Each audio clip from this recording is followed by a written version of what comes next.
সুযোগ নেই ওই টাকাতে। একটু ডাল ভাত আলু মাখা অন্তত হয়ে যাবে।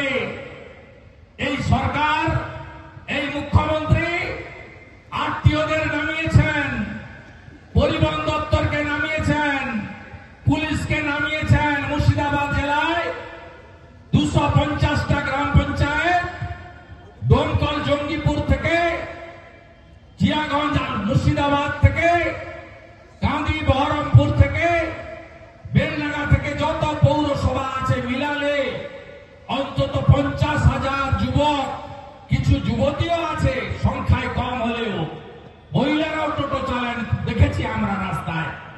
আজকে তারা তাদের পেটে লাথি মারা হচ্ছে, বলছে রেজিস্ট্রেশন করো।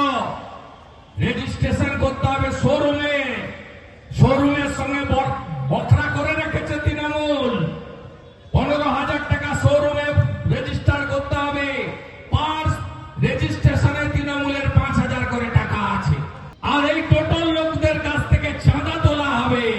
15,000 টাকা রেজিস্ট্রেশন শোরুমে, 100 টাকা করে মাসে